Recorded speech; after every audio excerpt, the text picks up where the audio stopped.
You know your place in the family, right? I am sure you do. You are not on the VIP list, Declan. It is a headcount thing, nothing personal. My brother Corbin actually said that to me. He stood there in his overpriced linen suit, swirling a glass of sparkling water, and smirked while my 12-year-old son stared at the empty space where our chairs should have been. The host had just led us into the private dining room, a glass-walled enclosure that smelled of expensive wax and roasted garlic. His kids were already sitting down, unfolding their heavy linen napkins. His wife, Maeve, did not even look up from her phone when she muttered that we should have checked the guest list first. I felt the familiar heat of anger rise in my chest, a burning sensation that had lived there since childhood. I squeezed my son Arlo's shoulder, looked Corbin dead in the eye, and quietly said, "Got it." I could have made a scene right then and there. I could have flipped a chair or raised my voice. But when I looked down at Arlo's confused, hurt face, I realized a cheap outburst would not teach him anything. He needed to see a more expensive lesson. And if you want to know why we were standing there like beggars at our own family dinner, you have to look back at the past 15 years. My name is Declan. I am 38 years old, a single dad, and for as long as I can remember, I have been the invisible foundation this family built its ego on. You probably know the dynamic. Every toxic family has a golden child and a scapegoat. Corbin was the golden child. He was older, louder, and possessed a talent for making his failures look like someone else's fault. I was the quiet one, the guy who kept his head down and just tried to get through the day. Growing up, our parents made it very clear who mattered. Corbin got praise for participating. I got critiqued for winning. It is a subtle kind of brainwashing, the kind that makes you think you are always one mistake away from being kicked out of the tribe. The restaurant was downtown, one of those places where the lighting is so dim you need a flashlight to read the menu, and the waiters treat you like you are interviewing for a job. Corbin had invited us to celebrate his twin boys turning 10. The invitation was a text message, sent 3 weeks prior, telling us to dress sharp because the place had a strict dress code. I bought Arlo a new blazer for the occasion. He was so excited. He loves his cousins, and he rarely gets to eat anywhere that doesn't have a drive-through window. Walking into that private room and realizing there were exactly 8 chairs for 8 people, none of them meant for us, was like walking into a brick wall. Corbin had orchestrated the whole thing. The smug look on his face told me everything I needed to know. This was not a scheduling error. This was a power play. He wanted to show off his success to his friends, and part of that performance was demonstrating that he could treat his younger brother like garbage without consequence. Arlo looked up at me, his eyes wide and uncertain. "Dad, did they forget us?" he whispered. The innocence in his voice nearly broke me. I looked at Maeve, who was now sipping her water, acting as if we were the hired help interrupting her evening. "No, buddy," I said, keeping my voice steady. "They did not forget. We are just going to find a better spot." I turned us around and walked out of the glass room. My heart was hammering against my ribs. I have spent my whole life swallowing my pride to keep the peace. I let things slide because I believed that family was supposed to stick together, even when they treated you like dirt. But doing it to me was one thing.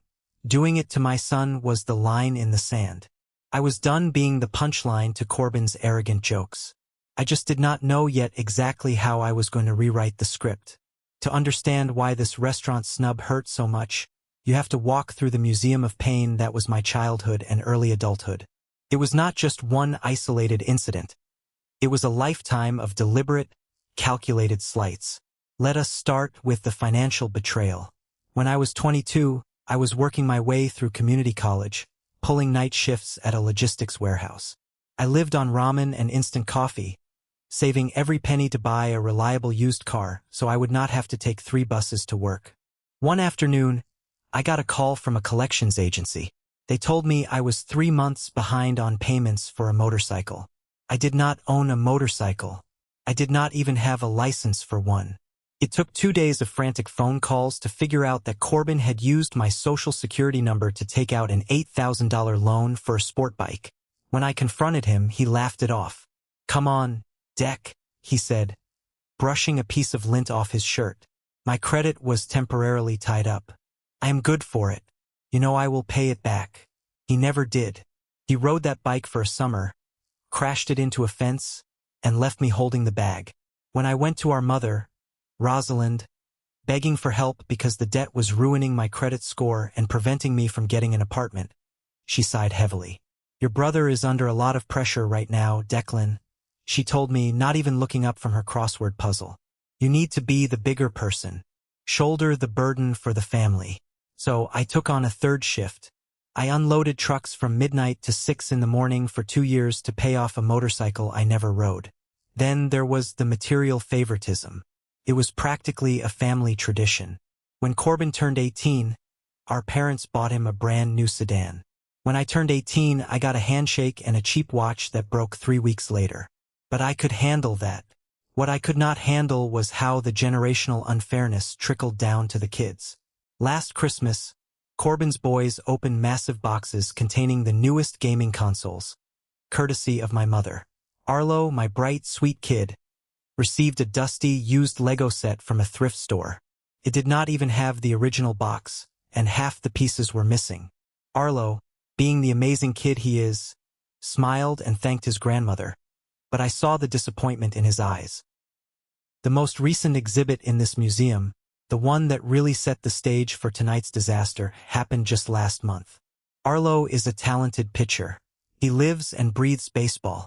There was a prestigious summer sports camp he had been training for all year.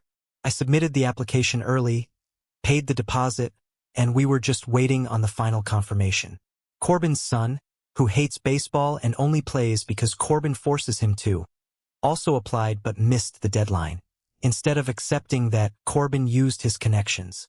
He plays golf with the camp director. Next thing I know, Arlo's spot is mysteriously revoked due to an administrative error, and Corbin's son is suddenly enrolled. When I asked Corbin about it, he just shrugged. Life is about networking, little brother. Teach your kid to hustle better. He took away my son's dream just so his kid could have another notch on a belt he did not even care about. I never told anyone about these things. I buried them.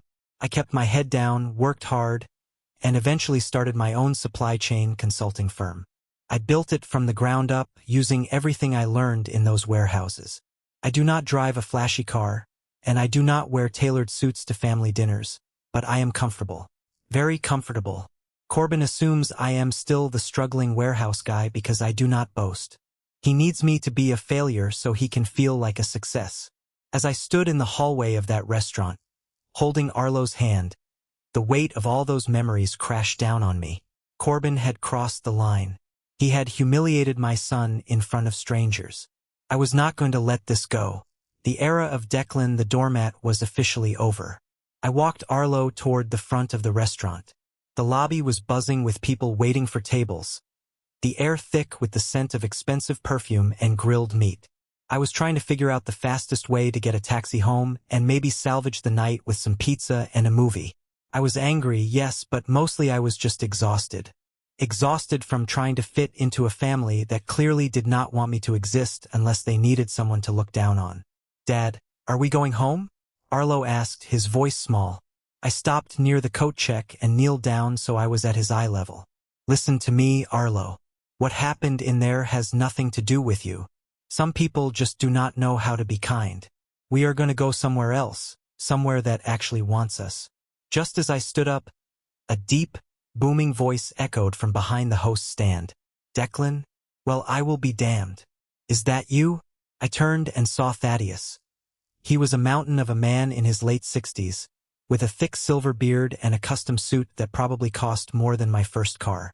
Thaddeus was the owner of the restaurant group that ran this place, along with 5 other high-end spots in the city. More importantly, he was my client. 2 years ago, during the worst of the supply chain crisis, his restaurant empire was hemorrhaging money due to logistics failures. I stepped in, restructured his entire warehousing and delivery system, and essentially saved his business from going under. We had worked closely for months, and the man respected hustle more than anything else. Thaddeus walked over, a massive grin on his face, and pulled me into a bear hug that nearly knocked the wind out of me. It is so good to see you, my boy, he bellowed, drawing stares from the waiting crowd. What brings you to my flagship? I managed a polite smile. Hey, Thaddeus. We were just leaving, actually. We had a bit of a seating mix-up with my brother's party. Thaddeus frowned, his bushy eyebrows knitting together. A seating mix-up? Here? Unacceptable. Who is your brother? I gestured vaguely toward the back of the restaurant. Corbin. He is in private room B. He booked for 8, but I guess he forgot to count my son and me. Thaddeus looked at me, then down at Arlo, and then toward the hallway leading to the private rooms. His expression hardened. He was a shrewd businessman, and he could read a room better than anyone. He did not ask for details. He did not need to. He recognized disrespect when he saw it. Your family is in room B? He asked, his voice lowering to a serious rumble. That glass fishbowl in the back? Yeah, I nodded. It is fine, Thaddeus. We will just grab dinner somewhere else. Nonsense, Thaddeus snapped, holding up a massive hand. That room is for people who want to look like they have money. He leaned in closer, clapping a hand on my shoulder. Your place is at my table. Before I could protest, Thaddeus snapped his fingers. The head host scurried over immediately.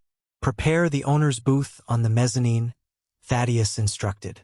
Tell the executive chef that Declan and his son are here. They get the tasting menu, best cuts in the house. The host nodded frantically and rushed off. Thaddeus smiled down at Arlo. Do you like steak, young man? Arlo's eyes widened, and he nodded vigorously. Good, Thaddeus chuckled. Because tonight you are eating the best steak in the city. Thaddeus personally escorted us up a sweeping staircase to the mezzanine level. This area was roped off to the public. It was a semi-private balcony with plush leather seating, heavy mahogany tables, and a sweeping view of the entire main dining floor.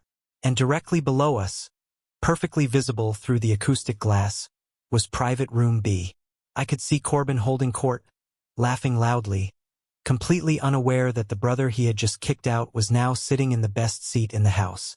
The tide was turning, and Corbin had no idea he was swimming in dangerous waters. The contrast between our table and Corbin's was almost poetic. Down in room B, the lighting was harsh, bouncing off the glass walls. I watched as Corbin practically performed for his friends, waving his hands, talking over people, making sure everyone knew he was the center of attention. They were drinking standard house wine, and from the looks of the plates the servers were bringing in, they had ordered the cheapest items on the menu. A few basic salads, some chicken dishes. It was a classic Corbin move. Book the fancy room for the status, but cheap out on the actual experience to save a few bucks. Up on the mezzanine, it was a different world. It was quiet, insulated from the clatter of the main floor. The service was impeccable. We were not treated like customers. We were treated like royalty. The sommelier brought out a vintage bottle of red wine for me, compliments of Thaddeus, and poured Arlo a craft soda with a ridiculous garnish that made him laugh. Then came the food. The executive chef himself delivered our main courses. 2 massive cuts of A5 Wagyu beef, seared to perfection, accompanied by truffle potatoes and roasted asparagus. Arlo took 1 bite of his steak and closed his eyes. Dad, he mumbled, chewing happily. This is the greatest thing I have ever tasted. I smiled, taking a sip of my wine. I am glad, buddy. You deserve it. About halfway through our meal, I noticed movement down below. Corbin had gotten up from his table, likely heading to the restroom. As he walked across the main dining floor, his eyes scanned the room, probably looking to see if anyone recognized him. Then he looked up. I saw the exact moment his brain registered what he was looking at. He stopped dead in his tracks near the base of the staircase. He stared at me, sitting in the velvet booth, holding a crystal wine glass, with my son digging into a meal that cost more than Corbin's entire car payment. I did not look away. I just raised my glass slightly in a silent, mocking toast. Corbin's face flushed. He looked around, clearly confused as to how the brother he had just banished to the curb was now occupying the VIP section of the VIP section. He could not handle it. His ego would not let it go. He marched up the stairs, ignoring the velvet rope, and approached our table. Well, Corbin said, leaning heavily against the edge of our booth, trying to look casual but failing miserably. His eyes darted over the spread of food on our table. I I see you managed to beg your way into a decent seat. I wiped my mouth with a linen napkin and looked at him calmly. I did not beg, Corbin. I was invited. He scoffed, adjusting his cuffs. Right. Look, if you really wanted to stay, you should have just asked. I probably could have talked the host into squeezing a folding chair into our room. You did not have to go sulk in the corner. I took a slow, deliberate sip of my wine. I am not sulking. I am enjoying a quiet dinner with my son. You should go back to your guests, Corbin. You would not want them to think you are neglecting them. He sneered, leaning closer so Arlo would not hear. You always have to make everything a competition, do you not? You could not just take the L and go home. You had to sneak up here and pretend you are somebody. Enjoy the view, Declan. Just remember who is paying for the real party tonight. He tapped the table twice and walked away, descending the stairs with forced swagger. I watched him return to his glass box, paste that fake smile back on his face, and continue his performance. He thought he had put me in my place. He thought he had the upper hand. He had no idea that his arrogant little speech was the match that lit the powder keg. He wanted a real party? I was about to give him one. Thaddeus wandered back up to the mezzanine shortly after Corbin's little visit. He had a glass of bourbon in his hand and a knowing twinkle in his eye. He slid into the booth opposite me, giving Arlo a high five. Everything tasting all right, gentlemen? Thaddeus asked, his voice smooth like gravel. Incredible, Thaddeus. Truly, I replied. I cannot thank you enough. Thaddeus waved his hand dismissively. Please, after what you did for my supply chains, a few steaks are the least I can do. I saw a fellow come up here a minute ago. Looked a bit agitated. Was that the brother? I nodded, resting my elbows on the table. That was Corbin. He wanted to make sure I knew he was the one hosting the real party tonight. Thaddeus chuckled, a deep, rumbling sound. The real party. That is amusing, especially considering how tightly he is holding onto his wallet down there. I looked at Thaddeus, curious. What do you mean? Thaddeus took a sip of his bourbon and leaned in. That private room, Room B. We do not just let anyone book that on a Saturday night. There is a policy, a strict one. To reserve that room, the party has to agree to a mandatory minimum spend. My ears perked up. A minimum spend? Yes, Thaddeus said, a sly smile spreading across his face. $5,000. If the final bill does not hit $5,000, we automatically charge the difference as a room fee. It is in the contract they sign when they book online. I looked down at Room B. I watched the waiter bring out another round of tap water and a few small dessert plates. Corbin and his friends were barely eating. They were drinking cheap wine. There was no way their bill was even close to $1,000, let alone $5. Does he know that? I asked, keeping my voice low. Thaddeus shrugged. He checked a box on a website. Whether he actually read the terms and conditions is not my problem. Based on what my servers are telling me, his current tab is hovering around $600. A slow, undeniable sense of justice began to warm my chest. Corbin, the man who spent his life trying to look rich while stealing from his own brother, was about to get hit with a massive bill for a room he only booked to show off. It was poetic, but it was not quite enough. I wanted to make sure he remembered this night forever.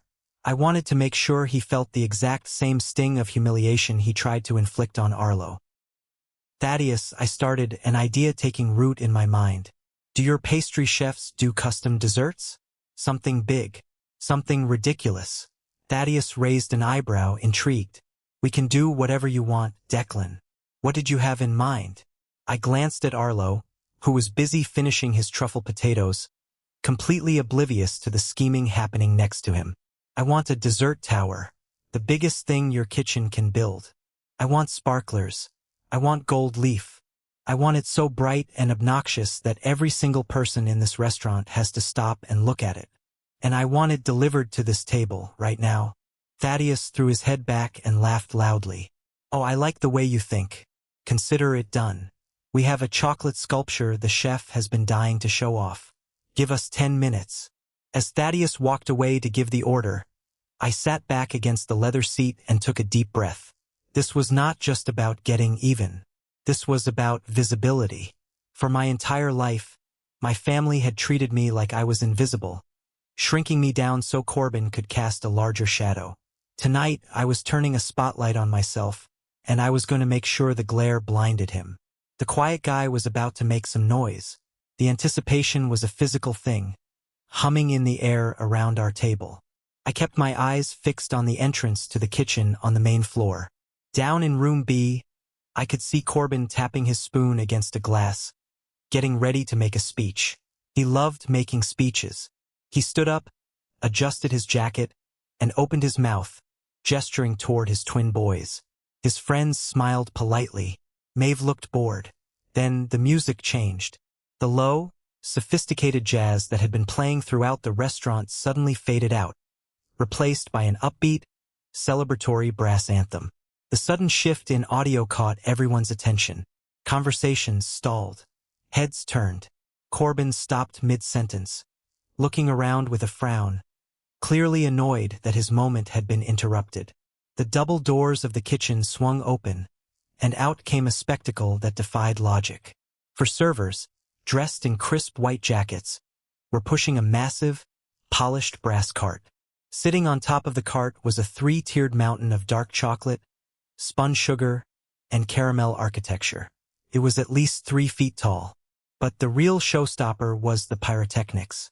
6 massive sparklers were embedded in the dessert, shooting fountains of bright, sizzling light into the air. Edible gold flakes rained down from the top tier, catching the light and shimmering like magic. The entire main dining room fell silent, save for the music and the hiss of the sparklers. People actually stopped eating. Phones were pulled out to record the procession. It was loud, it was flashy, and it was undeniably spectacular. The servers navigated the cart through the tables, moving with practiced precision. Corbin watched them, a smug grin forming on his face. He puffed out his chest and leaned over to say something to Maeve. I knew exactly what he was thinking. He thought the restaurant was bringing this masterpiece to his room. He thought he was getting the VIP treatment he believed he deserved. He even took a step toward the glass door of his room, ready to receive the grand gesture. But the cart did not stop at room B. It rolled right past the glass enclosure, moved toward the staircase, and began the slow ascent to the mezzanine. I watched Corbin's face as the realization hit him. The smug grin slipped, replaced by a look of utter confusion. His eyes tracked the cart as it moved up the stairs, the sparklers casting a flickering glow over his pale face.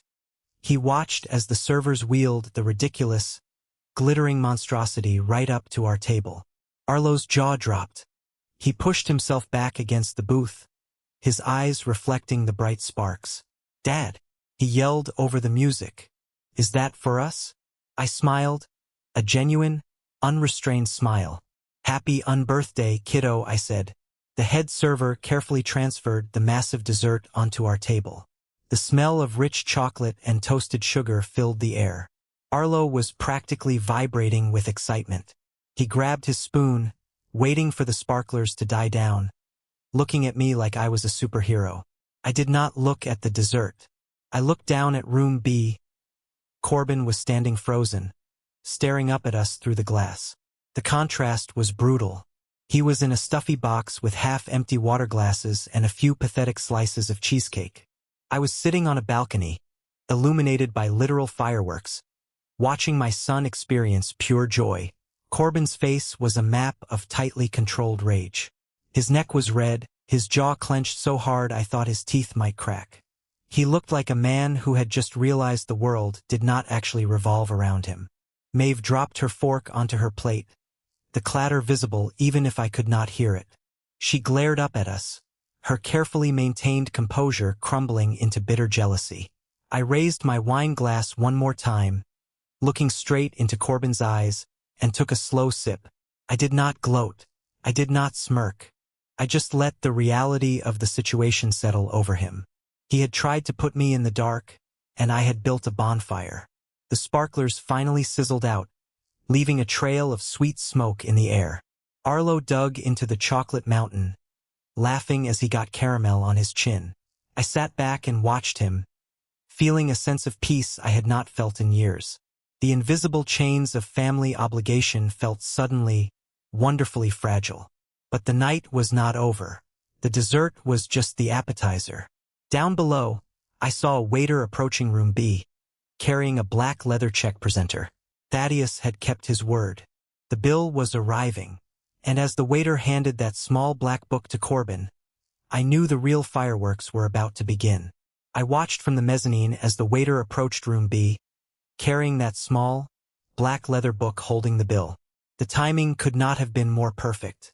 Corbin had just finished whatever toast he was giving, and he was settling back into his chair, looking extremely satisfied with himself. He reached for the check presenter with the casual arrogance of a man who assumes he owns the world. He flipped it open, pulled out his platinum credit card, and glanced down at the paper. I saw it happen in slow motion. The arrogant smirk vanished from his face, replaced instantly by a look of sheer, unadulterated shock. His eyes widened, and he physically recoiled, dropping the black leather book onto the table as if it had burned his fingers. He stared at it for a second, then snatched it back up, bringing it closer to his face, squinting at the numbers. He flipped the paper over, checking the back, then looked at the front again. Maeve noticed his reaction. She leaned over, her brow furrowed in annoyance, and asked him something.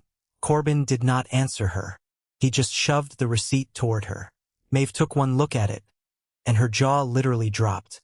The polite, curated facade she always wore crumbled entirely. Corbin stood up, his chair scraping loudly against the floor. He waved a hand aggressively, summoning the waiter back. Through the glass, I could not hear the exact words, but I could read his body language perfectly. He was pointing at the paper, then pointing at the empty plates on the table, shaking his head furiously. The waiter, a young guy who looked terrified, tried to explain, gesturing apologetically. Corbin was having none of it. His face was turning an alarming shade of red. He was throwing a tantrum in the middle of a high-end restaurant. Thaddeus, who had been standing near the host stand, noticed the commotion. He straightened his jacket and walked slowly toward room B. He did not rush. He moved with the quiet authority of a man who held all the cards. When Thaddeus entered the glass room, the dynamic shifted immediately. Corbin tried to puff out his chest, stepping up to Thaddeus, pointing a finger at the receipt. Even from the balcony, I could hear Thaddeus's booming voice carry over the background noise. "Sir, there is no mistake," Thaddeus said, his tone firm and uncompromising. "When you booked this private room, you agreed to a mandatory minimum spend of $5,000. It is clearly stated in our reservation policy. Your party consumed roughly $600 worth of food and beverage. We are required to charge you the remaining balance for the room fee." Corbin looked like he was going to explode. "But we only had salads and water," he yelled, forgetting entirely that his wealthy friends were sitting right there, listening to him argue about being cheap. "You cannot charge me $5,000 for a room." "I can and I will," Thaddeus replied calmly. "You reserved a premium space on our busiest night, preventing other paying customers from utilizing it. If you wish to have a casual dinner, the main dining floor was available. You chose the VIP room. You must pay the VIP price." Corbin's friends were staring at the tablecloth, looking incredibly uncomfortable. They were witnessing the golden child's mask slip, revealing the desperate, status-obsessed fraud underneath. Maeve was clutching her purse, her face pale, looking like she wanted to disappear into the floorboards. Corbin stammered, tried to argue again, but Thaddeus just stood there, immovable as a mountain, waiting for the credit card. I decided it was time to go. The show was over, and the finale was better than I ever could have imagined. I asked my waiter for the check. He smiled and said Thaddeus had already taken care of it. I thanked him, reached into my wallet, and pulled out 10 crisp $100 bills. I handed them to the waiter, telling him to split the $1,000 among the staff who had served us tonight. I helped Arlo put on his jacket, and we walked down the sweeping staircase. As we crossed the main floor, headed for the exit, our path took us right past the open door of room B. Corbin was in the middle of reluctantly handing over his credit card, his hand visibly shaking. He looked up just as we walked by. Our eyes met. I did not say a word. I did not need to. I just gave him a slow, polite nod, the kind you give a stranger on the street, and kept walking. The look of pure, agonizing defeat on his face was a picture I will carry with me for the rest of my life. Arlo and I stepped out into the cool night air, leaving Corbin to pay the price for his own arrogance. The fallout began at exactly 8 in the morning the next day. My phone vibrated on the kitchen counter, breaking the peaceful silence of my Sunday routine. I looked at the screen. It was Aunt Beatriz. Beatriz was the family's chief gossip and designated flying monkey. Whenever Corbin threw a fit, Beatriz was dispatched to guilt-trip whoever had upset him. I let it ring. It rang again, and again. Finally, I picked it up. "Declan, what on earth is wrong with you?" Beatriz screeched the second I answered. I had to hold the phone away from my ear. "Have you lost your mind? Humiliating your brother like that in front of his friends? Do you have any idea how much stress you caused him?" I poured myself a cup of coffee, keeping my voice entirely flat. "I did not humiliate anyone, Beatriz. I ate dinner with my son. Do not play games with me," she snapped. "Corbin told us everything. He said you barged into the restaurant, demanded a special table just to spite him, and then somehow got the manager to overcharge him. He is in debt now because of your little stunt." I actually laughed. A harsh, dry laugh. Corbin booked a room with a $5,000 minimum spend and tried to order side salads. He overcharged himself. If he cannot afford to play rich, he should not book the VIP room. "You are incredibly selfish, Declan," Beatriz hissed. "Family is supposed to support each other." I hung up and blocked her number. I took a sip of my coffee, feeling my heart race. It was the first time in my life I had ever hung up on a family member. 10 minutes later, my mother called. Rosalind's approach was different. She did not yell. She weaponized guilt. "Declan? Honey." She sighed into the receiver, sounding utterly exhausted. "Please tell me you are going to fix this." "Fix what, Mom?" "Your brother's credit card bill," she said, as if it was the most obvious thing in the world. "He had to put that ridiculous restaurant charge on his emergency card. You know he and Maeve have high expenses right now. I need you to transfer him $2,500. Consider it sharing the burden. You are brothers, after all." I stood staring out the window, watching the leaves blow across the yard. The audacity was breathtaking. After years of watching Corbin steal from me, belittle me, and push my son aside, she wanted me to pay for his failed attempt to show off. "No," I said. "Excuse me?" Rosalind's voice sharpened, the gentle mother routine dropping instantly. I said no.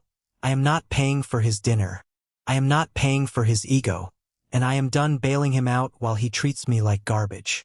Do not call me about this again. I ended the call and blocked her number, too. Over the next week, I blocked 3 more cousins and an uncle. I cut the strings. And in the silence that followed, something amazing happened. I breathed. I focused all that energy I used to waste on family drama into my work. My consulting firm had been pitching a massive logistics overhaul for a national retail chain. It was the biggest contract I had ever gone after. 2 months after the restaurant incident, I got the call. We won the bid. A $2.5 million contract. It was life-changing money. It meant security for Arlo's future, a college fund, a house fully paid off. But there was a beautifully ironic twist to this success. The parent company of the retail chain we just signed with was a massive real estate and holdings conglomerate. It was the exact same conglomerate where Corbin worked as a mid-level regional manager. I was now consulting for the executives who signed his paychecks. I did not tell anyone. I kept my head down and did the work. 6 months passed in total peace. Then, an envelope arrived in my mailbox.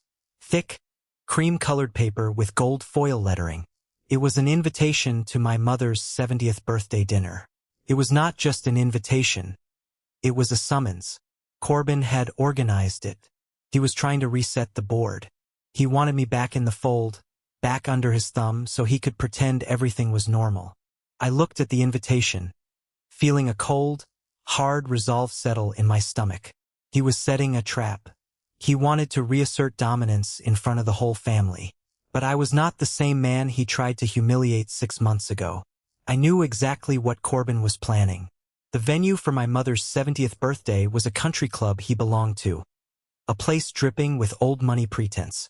He wanted home field advantage. He expected me to show up alone, wearing my usual off-the-rack slacks, ready to endure an evening of passive-aggressive comments about my modest lifestyle while he played the wealthy, successful host.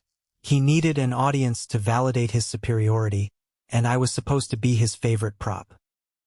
But I was not going to play the prop anymore. If he wanted a show, I was bringing the entire production crew. The first person I called was Delphine. We had been dating for about 4 months. Delphine was a senior forensic auditor for a major accounting firm. She spent her days tearing apart complex financial webs and exposing corporate fraud. She was brilliant, fiercely independent, and possessed a chillingly calm demeanor under pressure. I told her the whole story about my family, the restaurant, the motorcycle loan, all of it. I asked her if she wanted to come to the dinner. I would not miss this for the world, she said, her eyes gleaming with analytical precision. Let's go hunting. The second person I reached out to was Uncle Evander. Evander was my father's older brother, the black sheep of the extended family because he refused to play along with Rosalind's games.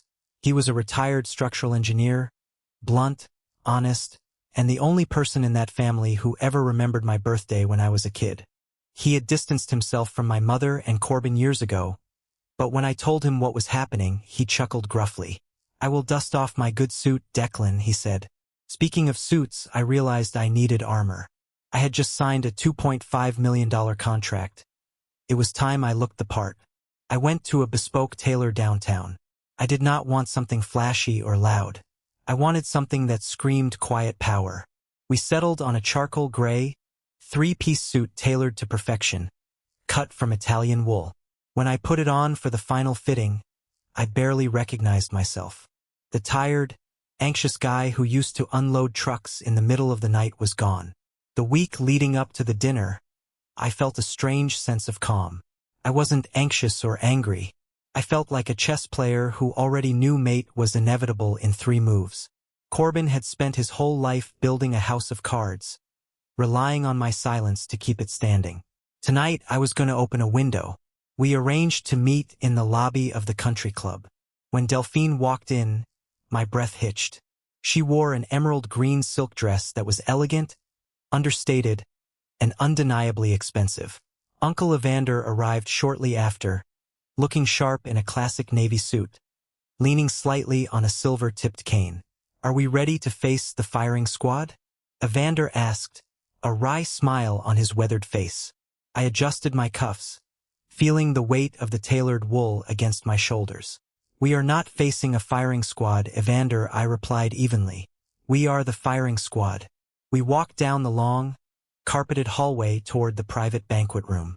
I could hear the muffled sounds of forced laughter and clinking glasses. Corbin had likely invited every aunt, uncle, and cousin who would tolerate him. I placed a hand on the heavy brass door handle, took one last breath, and pushed it open.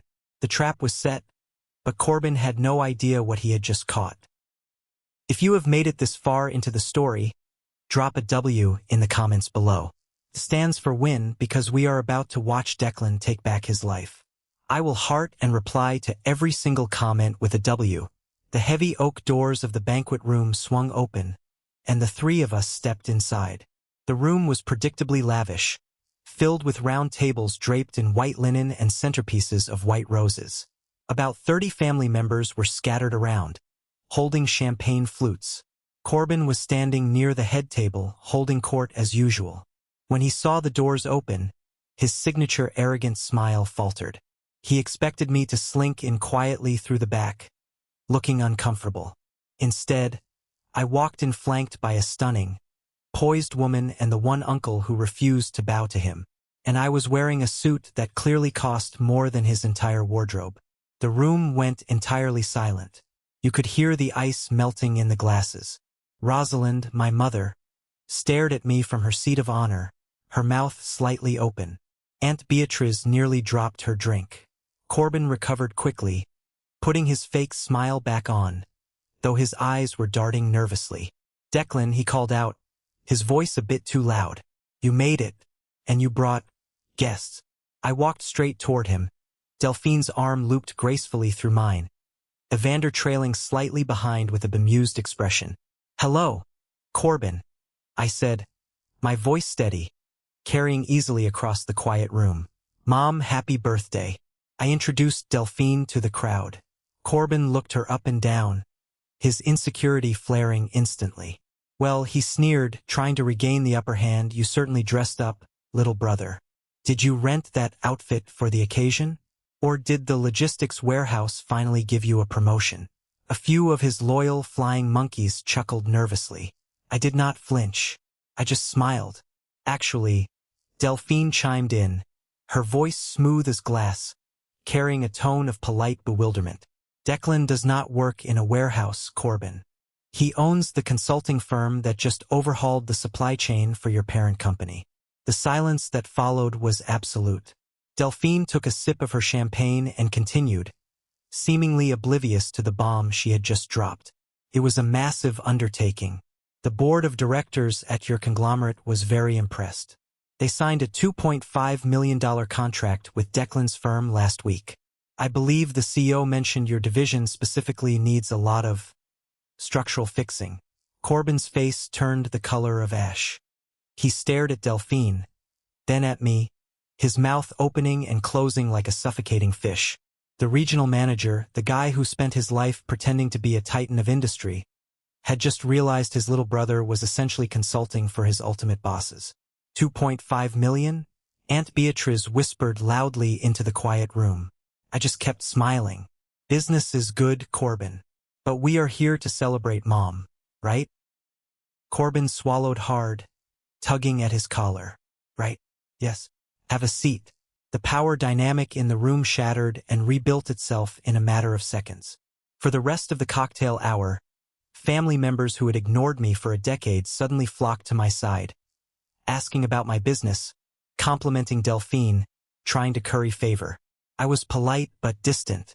I knew exactly who they were. Corbin retreated to a corner, drinking heavily, glaring at me with a mixture of hatred and sheer panic. Dinner was served, and the tension was thick enough to cut with a steak knife. Rosalind tried to force cheerful conversation, but her eyes kept darting nervously toward me. She knew the control she had relied on for years was gone. As the dessert plates were being cleared, the doors to the banquet room opened one more time. An older man in a severe gray suit walked in, carrying a leather briefcase. He looked around the room, spotted our table, and walked directly toward Uncle Evander. Corbin stood up, looking frantic. "Excuse me, this is a private party. Who are you?" The man ignored him.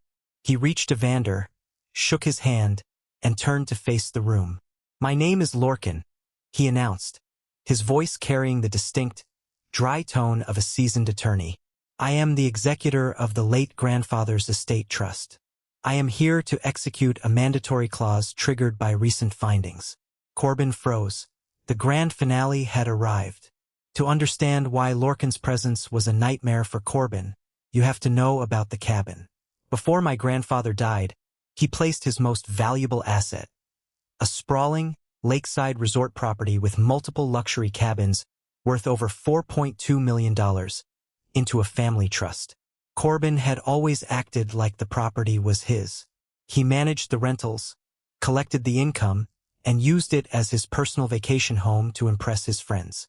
Rosalind let him do it because, in her eyes, Corbin was the rightful heir to the family legacy. But the trust was not a simple inheritance. My grandfather was a shrewd man.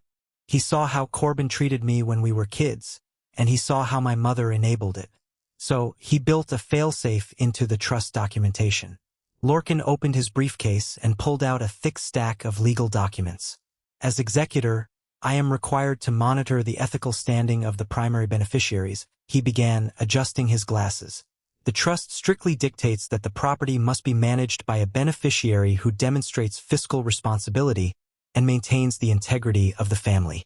Corbin was sweating profusely now, Look, whatever this is, we can handle it privately, he stammered, stepping toward the lawyer.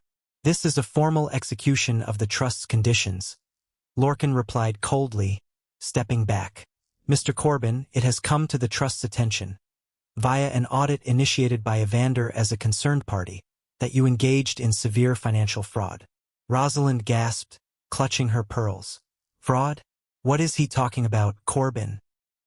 Lorcan did not wait for an answer. 15 years ago, you utilized Declan's social security number to secure a loan of $8,000 for a vehicle, which you subsequently defaulted on, forcing Declan to assume the debt to protect his own credit. We have secured the original loan documents and the bank records tracing the defaulted payments to Declan's accounts. The room erupted into shocked whispers. Maeve looked at Corbin, her eyes wide with horror. You stole your brother's identity? She hissed. It was a mistake. I was young, Corbin yelled, his voice cracking. I paid him back. That is undeniably false, Lorcan stated flatly. Furthermore, the trust includes a morality clause specifically forbidding the deliberate emotional or financial abuse of another family member or their descendants. Your recent actions, attempting to exclude Declan and his son from family events, combined with the documented fraud, trigger the forfeiture clause. Corbin leaned heavily against the table, looking like he might pass out. Forfeiture? Yes, Lorcan said, handing a document to Corbin.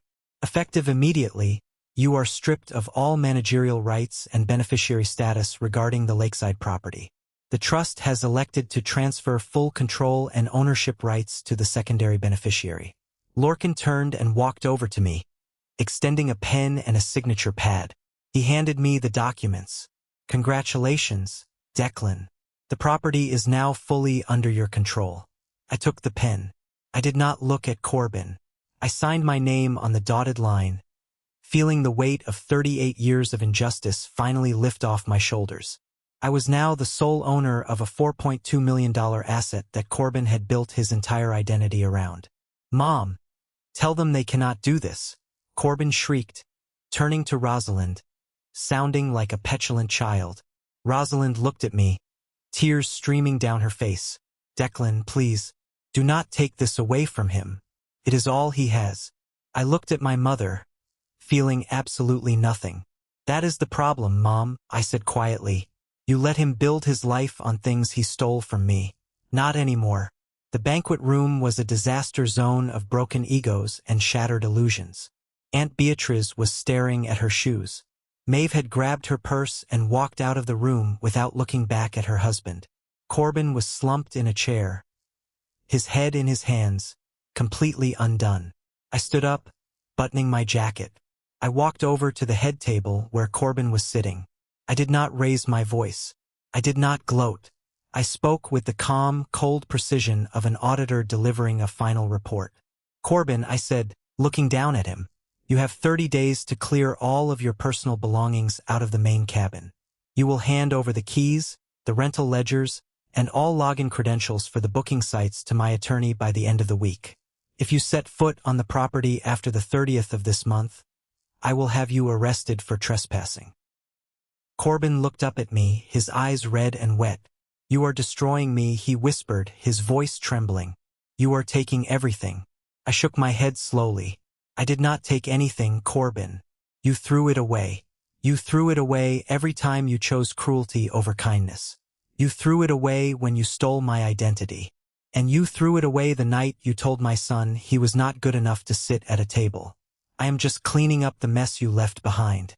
I turned to my mother, who was sobbing quietly into a napkin. Mom, I hope you have a happy birthday. I truly do. But this is the last time I will be attending one of these gatherings. You chose your favorite a long time ago.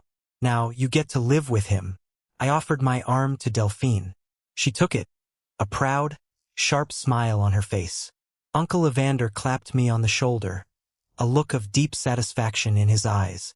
Together, the three of us walked out of the banquet room, the heavy oak doors closing silently behind us, shutting out the toxic noise of a family I no longer belonged to. When we got to the parking lot, the cool night air felt like absolute freedom. Delphine leaned her head against my shoulder. You handled that perfectly, she said softly, I drove home that night feeling lighter than I ever had. I walked into my house, paid for by my own hard work, and checked on Arlo. He was fast asleep in his bed, a baseball mitt resting on his nightstand. I pulled the blanket up over his shoulders and stood there for a long time, watching him breathe. My silence all those years was not weakness. It was just the time I needed to sharpen my sword. I had finally used it not to attack, but to cut the ropes that were dragging me down. When the story got out, a few distant relatives texted me, calling me cold-blooded and ruthless for taking the property and cutting my mother off. They said family is family, no matter what. So, I turned to you, the jury of the internet. When your own blood spends a lifetime holding your head underwater, and you finally decide to cut the anchor and let them sink in the ocean they created, am I wrong? Thank you so much for listening to my journey on Best Reddit Stories. If the story resonated with you, or if you have ever had to cut off toxic family members to protect your peace, hit that like button and subscribe so you never miss out on the most explosive drama.